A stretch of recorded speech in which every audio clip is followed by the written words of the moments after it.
গত 22/7/2025 খ্রিস্টাব্দ তারিখ বিকালবেলায় আমাদের থানায় একটি অভিযোগ আসে। ভিকটিমের ভিকটিম মাহিয়া আক্তার, তার মা অভিযোগ দায়ের করে যে তার মেয়েকে অপহরণ করা হয়েছে এবং 1 লক্ষ টাকা মুক্তিপণ দাবি করছে।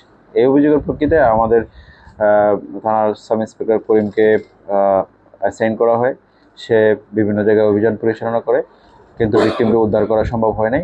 পরের দিন সকালবেলায় অনুমান 11 ঘটিকার দিকে মোরাপাড়া কলেজের পিছন থেকে ভিকটিমকে মুমূর্ষু অবস্থায় উদ্ধার করা হয় এবং তাকে হাসপাতালে নেওয়া হয় এবং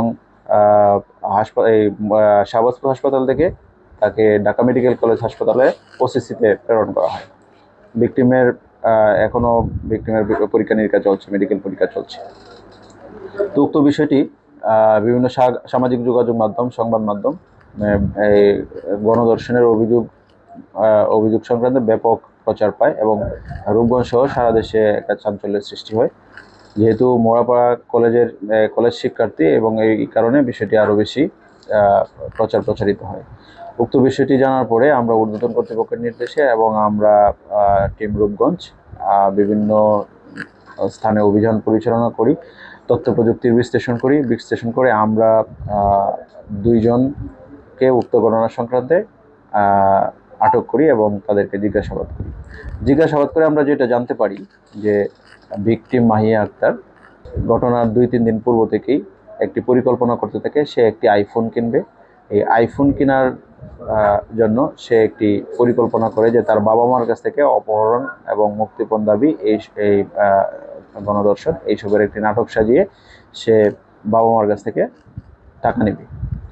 তো উক্ত পরিকল্পনার অংশ হিসেবে সে তার কলেজেরই সহপাঠী বন্ধু সিফাত এবং আরেকজন সহপাঠী সিনথিয়াকে সে বিষয়টি শেয়ার করে এবং তাদের মাধ্যমে পরিকল্পনা বাস্তবায়নের অংশ হিসেবে ঘটনার দিন সে 12টার পরে সে বাসা থেকে বের হয়ে প্রথম সে নিজেই ফোন দিয়ে মাকে টাকা দাবি করতে থাকে, বলে যে আমাকে অপহরণ করা হয়েছে, আমাকে মারপিট করছে, আমাকে মারপিট করছে, আমাকে টাকা পাঠাতে হবে, দ্রুত 1 লাখ টাকা পাঠাতে হবে।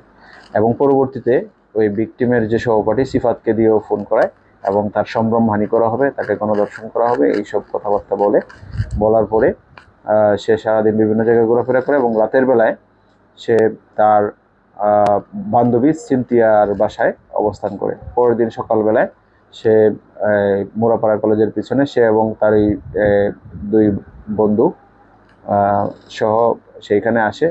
সে সিফাতের মাধ্যমে একটি ফার্মেসি থেকে একটি তুস্কা কিনে এনে অর্ধেকটা পান করে সে এই নিজেই তাকে বেঁধে রাখা হয়েছে, তাকে মানে সে মুমূর্ষু অবস্থায় পড়ে আছে এরকম একটি সে নাটক করে এবং তার বন্ধু সিফাতকে দিয়ে আবার মাকে ফোন করায় যে তোর মেয়েকে মোরাপাড়া কলেজের পিছনে রেখে গেলাম, টাকা তো দিলি না, পরে দেখা হবে, এরকম কথাবার্তা বলে সে চলে যায়।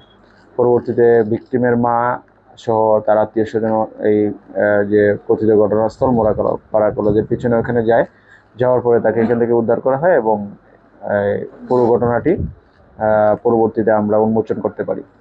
আমরা এই সমাজের উঠতি বয়সের যারা শিক্ষার্থী আছে তাদের কাছে আমরা আবেদন রাখবো, তাদের কাছে আমরা অনুরোধ করব যে তারা যাতে এই ধরনের কর্মকাণ্ড থেকে বিরত থাকে এবং তারা যদি বিপথে চলে যায় তাহলে আমাদের ভবিষ্যৎ প্রজন্ম অন্ধকারের দিকে নিমজ্জিত হবে। তারা যাতে সুস্থ এবং সঠিকভাবে সঠিক পথে চলতে পারে এবং সুশিক্ষায় শিক্ষিত হয়, এই ব্যাপারে সমাজের যারা শিক্ষক এবং গার্ডিয়ান আছে তাদের কাছে আমি অনুরোধ করব যে তারা এই ব্যাপারে সচেতন এবং সবসময় সচেতন থাকবে, তারা যাতে বিপথে চলে না যায়।